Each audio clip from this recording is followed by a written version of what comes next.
right. Hello. My name is Joseph Samuels, and today I just wanted to take you through something that I like to call stack theory or five stack theory.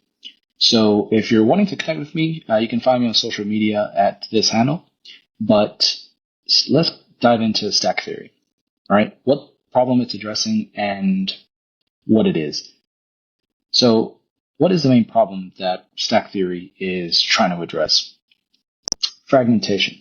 So in my line of work, I've noticed that a lot of companies will often experience tool overload or ecosystem fragmentation with their digital collaboration ecosystems.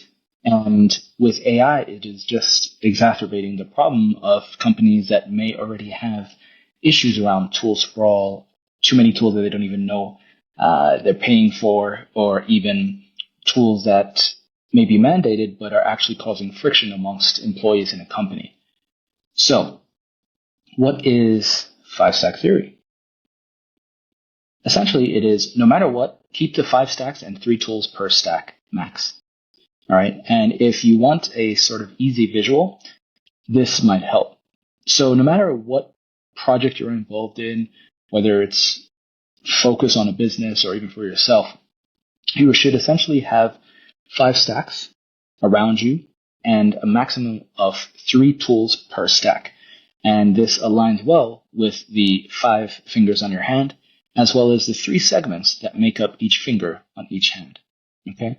So whenever you look at your hand, just think about the amount of tools that you have per category or stack in your ecosystem and try not to exceed that, because you'd be surprised.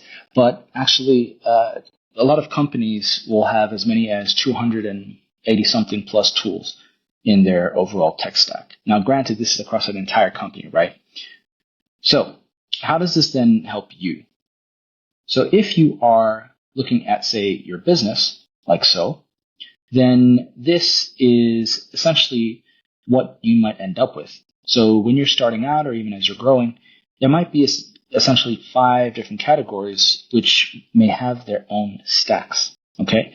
So at the beginning, if you're a solopreneur, you will essentially want to have 1 tool or 3 max for your product stack, 3 max for your sales stack, 3 max for your marketing, 3 for your operations, and 3 for engineering. Ideally, you want 1, right?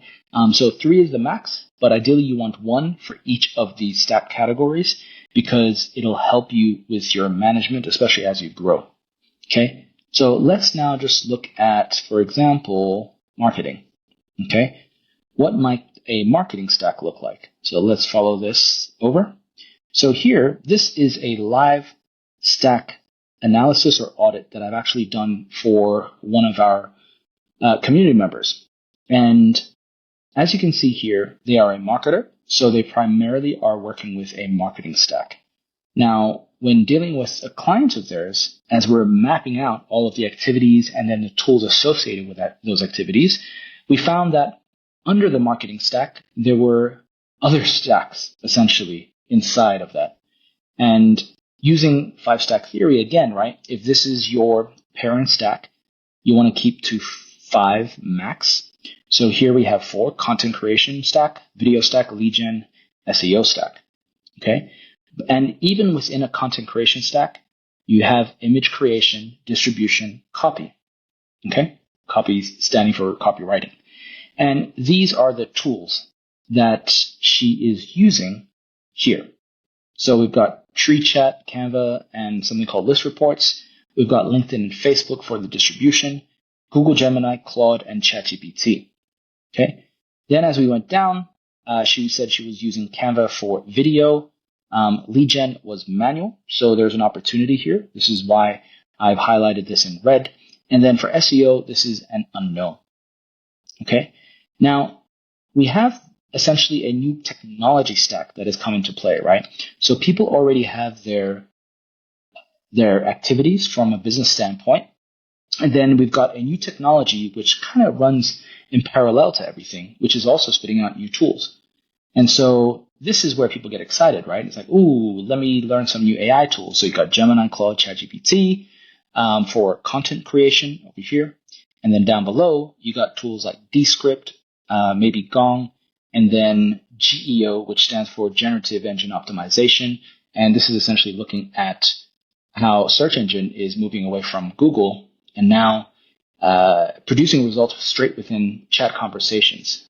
So a lot of businesses have been reporting that they are getting leads straight from ChatGPT conversations or other AI-based conversations. All right. But looking at this already, this is one of the ways that I do audits for customers and for community members. And so the aim here is to just get an understanding of where the person is at in their business through their tools. And so with this, I can very easily see where there are opportunities, but also where they may be friction points. Based on the tools that you can see here, we are essentially looking at a lot of avenues, actually, to consolidate and to reduce spreading this person's efforts too thin. Okay, so right now, this user said that they found themselves using Gemini more. Okay, now over here, you can see that there's kind of three, right? Google Gemini, Claude, or ChatGPT. Actually, I think what they were saying was that Claude might be the one that they're using more. So I'm going to put Claude. Okay. Now, some of us might be serial tool testers, right? So we might like, jumping around between them all. And in the AI space, because it's new and emerging, it makes sense that people are doing this. However, at a certain point, you do want to kind of come back to that 5-stack theory with the 3 tools max and ideally 1 per stack category. And so here, let's look at the opportunities to consolidate. So we've got Claude over here. So what we can do is we can say, hey, let's not worry about the others. If you find yourself from a natural behavior standpoint gravitating towards Claude, let's do this. All right, you're wanting to learn this new AI tool, and you find yourself already using Claude for copywriting. And let me just put, yeah. So let's just remove the rest and focus on this. Okay, for distribution, then we go, hey, you're using LinkedIn and Facebook. Which one's producing more ROI for you? If we find that it is LinkedIn, then let's go, hey, let's remove that. Okay? And the same sort of thing we can apply to image creation. Okay? So under image creation, we've got Canva. However, I do remember that she was also using Canva for video. So this is another opportunity to consolidate.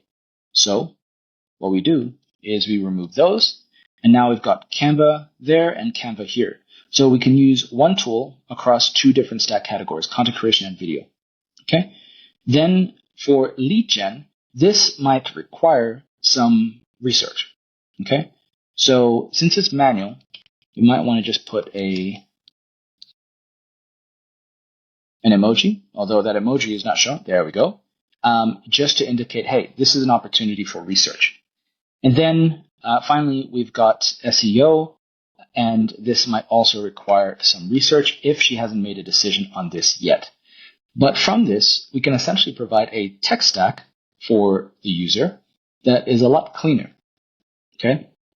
And what this might look like is if we redid this marketing stack, and actually let's do this,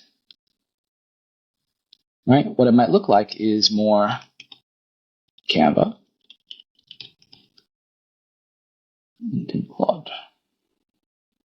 So we've got Canva,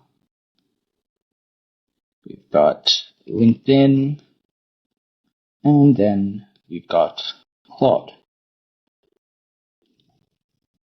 And then noting that there might still be 2 more tools that'll come in over here. And let's just paste this down here. And so this satisfies our 5-stack theory, right, for marketing. All right. And essentially, you can keep doing this down the line, right? So as we saw here with the categories, right, if you can delegate an individual to any of these categories, you apply the same 5-stack theory to them too. So you say, hey, for content creation, you have the option to do 3 tools max, or if there are subcategories, make sure it's a max of 5 and then 3 tools, ideally 1 per subcategory.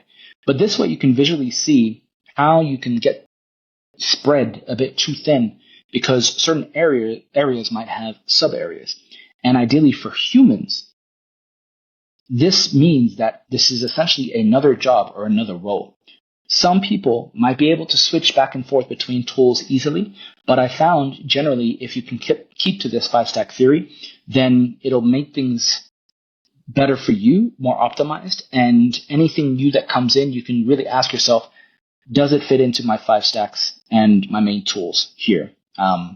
If not, leave it, ignore it. If yes, consider if the new tool that you're considering can replace this one and is worth replacing. All right. So that is for the marketing stack. And with this, it's always important to align your tech stacks with your actual goals. So when I was doing this audit with our community member, we found that, her main goal was to get clients, right? But her day-to-day activities, she was learning Python and putting that out to social media. Now, this is great if you've got the time, right? And if, say, getting clients is not really a priority. But if you say that your priority is this, then learning Python doesn't actually help based on the tech stack, both current and desired. And so what we were able to establish is, hey, maybe this needs to drop. And maybe if you're wanting to learn AI, learn some AI tools that are actually related to helping you get clients and improving your marketing stack. All right. So there you have it. That is 5-stack theory. If you have any questions, feel free to ask in the comments. And if you're interested in joining the community, you will also find the link in the comments attached to this video. Hope that was useful, and we'll speak again soon.